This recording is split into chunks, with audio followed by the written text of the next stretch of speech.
I had decided to do the tool organization board kind of on a whim while I was in the shop doing something else, and I got the fever, and ended up cutting out the bits of plywood and the spare trim, and gluing and stapling them on, and actually patching all the holes before I thought, man, I should really video this and make a video of it for YouTube.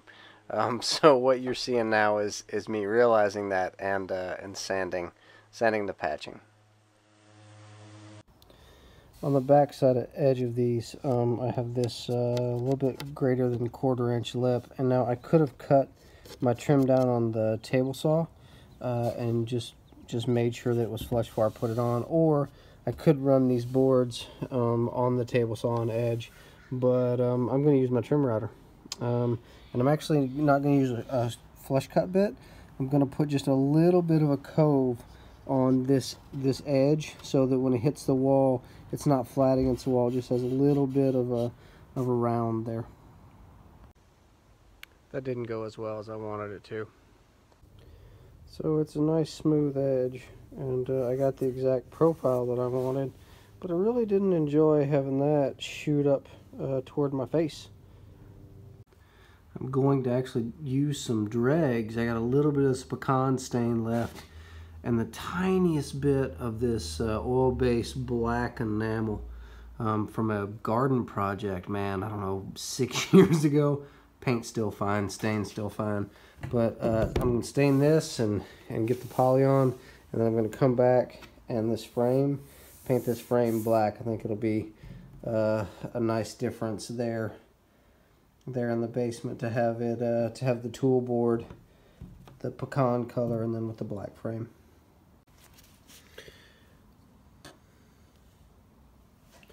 I'm not super worried about it getting here on the edges on this trim because it's going to get painted, but let's give it a nice thick coat of this pecan. I don't know if you can tell, but this stuff kind of has the consistency of like old Jell-O pudding pops. I'm not sure if it's supposed to. It's covering pretty well. But I think it may be because it's a latex and it may have frozen once or 10 times over the last few years. We'll see how it works out though. Well, it's taking stain pretty good. Alright. I guess we're okay. We'll see. I think a little satin coat on top of this will be nice. Have you ever been in a relationship where the other person, I mean, they're bad for you, but they're not a serial killer. They just constantly disappoint you and can annoy you and that sort of thing? For me, that relationship is Home Depot. So this is their finish grade birch plywood, and I bought 2 sheets for some shelves that I did in the attic. But look at this. You can see where it's been drug across something. And then my favorite is, you see these blisters? That's because that top layer of veneer didn't adhere.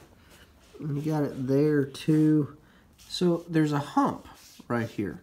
Well, why is there a hump? Well, because somehow their quality control missed an extra piece of wood or something in there. Yeah, and that's actually what caused the voids here and why the stain made that swell. I guess they sort of saw it and sanded it, but it looks terrible. Yeah, I just got to stop buying plywood from Home Depot. I need to use a reputable source. I really do. The tool organization board is kind of a leftover project. I mean, leftover plywood, leftover trim, leftover stain, leftover chip brush, and leftover poly. Now what I really wanted to use was some of this general armor seal. I really like this stuff, and it wipes on. And then I opened it, and I may have last used this particular can like 3-4 years ago. I don't think I'm going to use that one. I also have some spar varnish, which I've got 2 cans of this, and this is not as old. I mean, this is less than a year old, but it stinks to high heaven and it's glossy, and I don't want this to be glossy. I'd rather have a satin. So I'm gonna go with this leftover polyacrylic, also general finish. I got about a half a can, so that should do this tool board. So there we go. All right.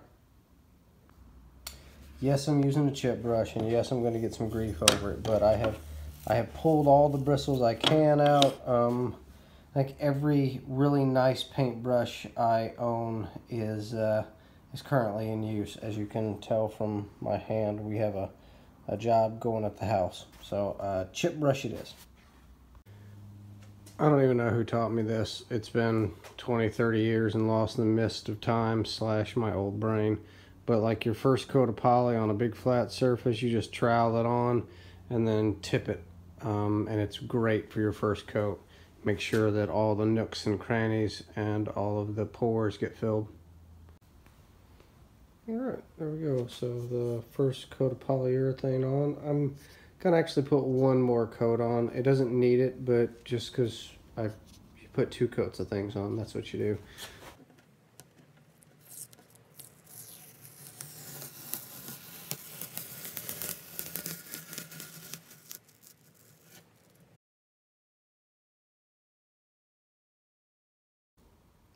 So I'm going to put a coat of satin, not on the body, but here on the black, just to protect it a little bit. So this is the last print that I've got going for a big project.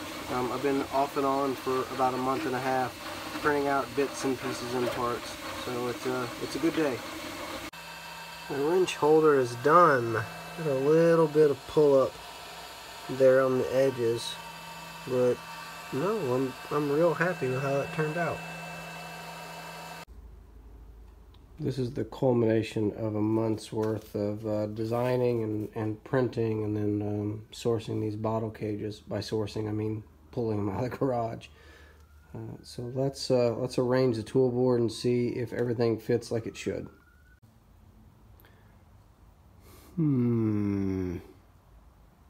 Maybe.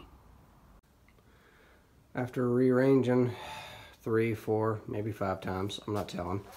I think I have everything, a place for everything. Hammers, files, tape measure. I've got bicycle bottle cages for things like compressed air and WD-40 and grease and that sort of stuff. Drivers, pliers, other drivers, a small Japanese saw.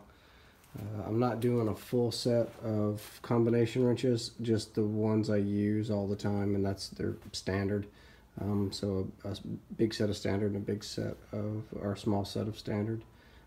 Caliper, I gotta have a caliper.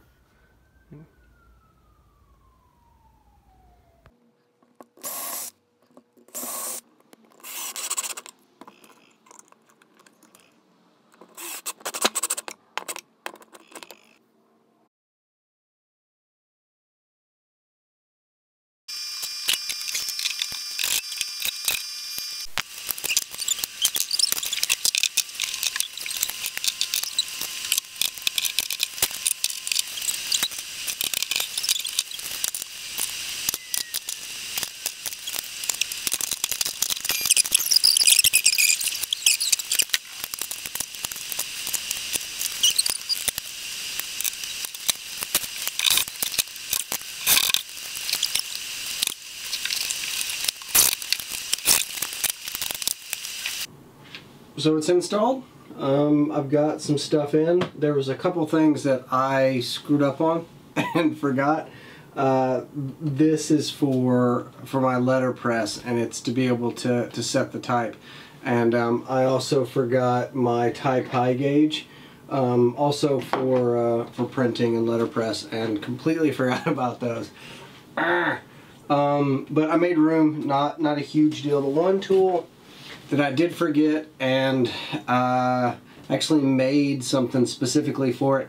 It's a leather strap cutter, and I absolutely, positively meant to have this up there, and there's just no place for it. So this I'm gonna just put with my my stitching horse, and it'll be fine. But there we go. So basement. my underground layer of doom. This is the tool board, and super handy for just stuff I use all the time, from thermometers to hammers, screwdrivers. Now there's still some room. I actually have a metric set of these drivers that go there. My metric and my standard Allen wrenches will go there. I've got some more wrenches, some more odds and ends here, some more box end wrenches, and of course some more screwdrivers, because you never have enough screwdrivers. They're kind of like clamps. So thank you for coming along with this and sticking around till the end. I really appreciate you watching. Thank you, and please subscribe.